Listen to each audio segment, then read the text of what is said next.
నమస్కారం, welcome to GK news 9.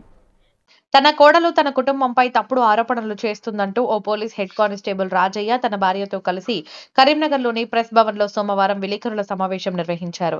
అంతకు 2 రోజుల ముందు శనివారం రోజున ఇదే ప్రెస్ భవన్లో మీడియా సమావేశం నిర్వహించిన తన కోడలు వసంత మా కుటుంబంపై లేనిపోనివి సృష్టించి తప్పుడు ఆరోపణలు చేసిందని అన్నారు.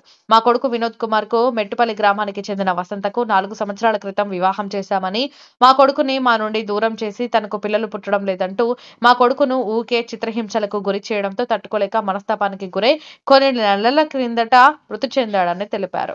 తమ కొడుకు చనిపోవడానికి వారే కారణమైనప్పటికీ మేమే కారణమని ఆరోపిస్తోందని ఆవేదన వ్యక్తం చేశారు.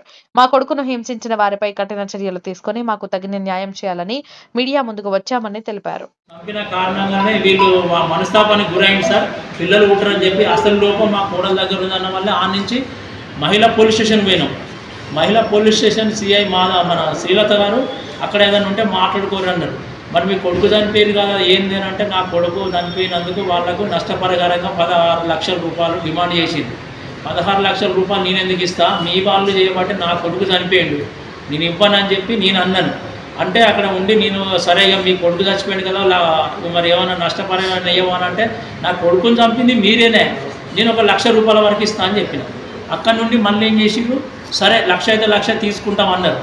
తెల్లారి వచ్చిర్రు, కథం ఇవన్నీ తీసుకుంటాం అన్నారు. కథం మళ్ళీ ఏం చేసిర్రు, వరంగల్ పోయినాడు సఖీ సెంటర్కి పోతే మీ కరీంనగర్లో ఉన్నది కదా అని అంటే, కరీంనగర్ నుండి మళ్ళీ నన్ను పిలిపించారు. మేము కౌన్సిలింగ్ చేసినామాట. మరి ఏమంటావు అంటే లాస్ట్కి సరే అని నేను 2 లక్షల రూపాయల వరకు కాగితం రాసిచ్చిన. ఇక కథం ఇక మళ్ళీ ఇక్కడికి వచ్చేదాకా మాకు తెలియదు. వాళ్ళు ఏమన్నా అంటే ఇట్లే నన్ను ఘోరంగా నా భార్యను నన్ను కొడుకు చచ్చిపోయిన బాధలో మేముంటే మమ్మల్ని ఇప్పటికి కూడా టార్చర్ పెడుతూనే ఉన్నారు. నా భార్య కొద్దిగా ఆమె హెల్త్ మంచిగా ఉండదు, ఏమైనా ఆమె వెంబట్నే పడుతుర్రు. ఇక అలా మా అయ్యపురాలు అంటది కదా, నిన్ను చంపేంత వరకు నీ ఇంట్లో అడుగు పెట్టమన్నారు. నన్ను అట్లనే మాకు అదే మా కొడుకు నా భార్య మీద పోయిందే నా కొడుకు మీద పోయింది. కోడల్ని పెళ్ళి అయిన తర్వాత బాగానే ఉన్నారు. వచ్చినాక నా కొడుకుని సరిగా చూసుకోలే. అసలు నా కొడుకు అంటే ఇష్టం లేదు ఆమెకు. ఎప్పుడు ఇంట్లో ఊరికే టార్చర్ పెట్టేది. అట్లయినా అమ్మ ఇట్లా అంటే అన్నారంటే, అద్దు కొడుక మనం ఇంట్లోనే చూసుకున్నాం కానీ అద్దు అని చెప్పిన. వీళ్ళు ఓ రోజు వాళ్ళ అమ్మ నాన్ననే పిలిపించుకొని మస్తు ఘోరంగా తిట్టారు. నా కొడుకు కిరాయి వేళ్ళు, నిన్న డ్యూటీ వేళ్ళు, నన్ను ఒక్కదాన్ని చేసి మస్తు తిట్టారు. తన అమ్మ తన నాన్న వచ్చింది, మధ్య నిల్చుండి ఏమని లేదు, బాగా ఘోరంగా తిట్టారు. నిన్ను చంపినాక నా బిడ్డ బాగుంటుంది, అప్పుడు నిన్ను చంపినాకనే నా బిడ్డ అప్పుడు చాలా బాగుంటుంది అని తిట్టి ఘోరంగా అందరూ చూస్తా అట్లే తిట్టి వెళ్ళిపోయారు. వీళ్ళిద్దరు ఒకరు లేరు, ఒక్కదాన్నే ఉన్న ఇంట్లో. ఎందుకమ్మ నువ్వు చిన్నదాన్ని తెలుసు తెలియని అన్నీ ఒక బిడ్డలో సొంత బిడ్డలాగా చూసుకున్నాం మేము, నా బిడ్డలు అటువంటిదాన్ని నువ్వు అని అన్న సుత ఆమె వినకపోయేది. వాళ్ళ అమ్మ, వాళ్ళ నాన్న, వాళ్ళ చెల్లి, అమ్మమ్మ, నానమ్మ వీళ్ళు బాగా ఎక్కించి ఆమెకు అది చేసి ఇంటికి మొన్న వచ్చిన తర్వాత ఇంటికి తీసుకుపోయారు. ఏమైనా నన్ను జైలు వేసినట్టు, మీ ఇంట్లో ఉంటే నన్ను జైల్లో పడేసినట్టు ఇలా నన్ను తీసుకొచ్చి నన్ను మీ ఇల్లు సేవ చేస్తాను తీసుకొచ్చారు నన్ను అని అట్లా అని మా అత్తమ్మ వచ్చింది ఇక్కడికి. ఆమెను తీసుకొని ఆమెకు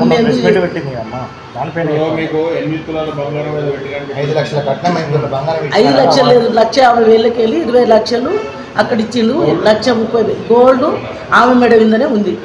గోల్డ్ ఎన్ని తులాలు మా దగ్గర లేదు. ఆమె మీద కోపుతాడుతోటి చెప్పింది, మా దగ్గర లేదు, ఇస్తా అని చెప్పినది. నా దగ్గర ఆమెది ఆమె మెడ విందు ఉన్నాక ఇంట్లో ఎంత ఉందో అంత ఇస్తారు. 7 తులాలో 6 తులాలో 4 తులాలో ఎంతనో ఇచ్చేస్తా అని చెప్పినాం మేము.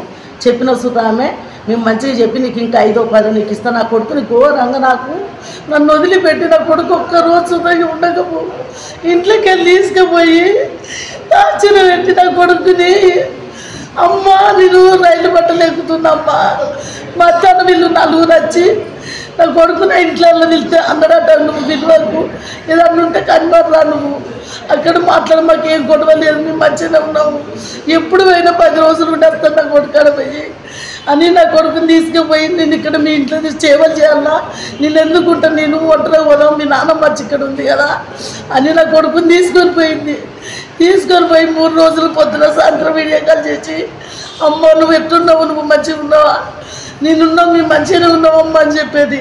రాబిడ్డ అంటే పొద్దున వస్తామమ్మ మేము 2 రోజులు ఉంటాము, కిరాయిలు లేవు కదా ఇప్పుడు 2 రోజులు ఉండి వస్తామమ్మ అని అన్నాడు.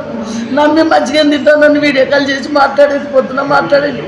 మధ్యాహ్నం అమ్మ వీళ్ళు వచ్చిర్రు, నన్ను ఇట్లా మస్తు ఏదో అంటున్నారమ్మ, అందరిని పిలిచి ఇక్కడ ఇచ్చేది తీపిస్తారు అమ్మ అని అంటే, బిడ్డ రావాలంటే ఎందుకమ్మా ఇంత చిన్నదానికి ఇంత చేసుడు, నేను వస్తే తీరే పొద్దున లేచి అన్నాడు. నా కొడుకు అతమ్మ రాత్రి 9 గంటల దాకా మంచిగానే ఉన్నాడు. 10 గంటలకు ఏం తాచరు, ఆయన అన్నం తింటుంటే ఏదో ఒకటి పెట్టిరట.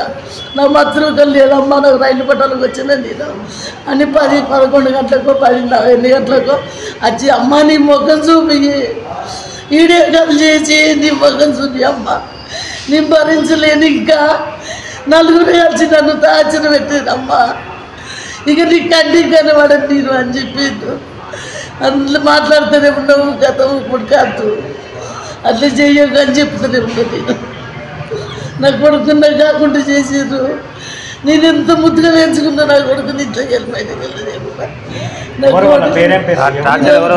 దున్నపోతుల వినోద్ కుమార్ నా కోడలు వల్ల అమ్మమ్మ నానమ్మ వాళ్ళ చెల్లె, ఆమె పేరు ఇంకమ్మ, వాళ్ళ నానమ్మ పేరు ఏం పేరు, వాళ్ళ చెల్లె, మా కోడల పేరు వసంత పిలిపించింది. నా కొడుకు తెలియకుండా వసంత పిలిపించి నా కొడుకు తెలియదు, ఆమె పిలిపించిన సంగతి నా కొడుకు తెలియదు. వచ్చినాక చెప్పింది, నువ్వు ఏం చెప్పి పిలిపించినావు అంటే, అదే ముందు నా కొడుకు ఒక్క ముచ్చట చెప్పేది ఉంటే కన్మతి తీసుకొని వచ్చు, పిలిపించిన సంగతి నా కొడుకు తెలియదు. తీసుకుపోయి నా కొడుకుని తగునంగా చంపించింది. నాకు ఉన్నాడు ఒక్క కొడుకు, నేను నా కొడుకు పోయిందని నేను కోరుకుంటలేదు. నా కొడుకు అమ్మ నా బుజ్జను దిగాడు, నీ కన్న బిడ్డ కంటే ఎక్కువ చూసుకున్నావు. ఆమెకి ఏది లేకుండా హాస్పిటల్ కానీ బట్టలు కానీ చాలా బాగా చూసుకుంటావు. అవన్నీ మాకు ఆమె ఇక్కడ అక్కడ అన్ని తిరిగి ఏడబోయినట్టలేదు. ఆమె ఇచ్చినాయి ఆమె తీసుకొని పోతే మాకు అంత సంతోషం. మమ్మల్ని అట్టికి ఇంట్లో ఉండాలని నా కొడుకుని చంపింది, మమ్మల్ని ఇంట్లో ఉండాలని బయట వేస్తుంది మమ్మల్ని. Hi, this is Neha Shetty. Please subscribe to GK News. Hi, everybody. Subscribe to GK News.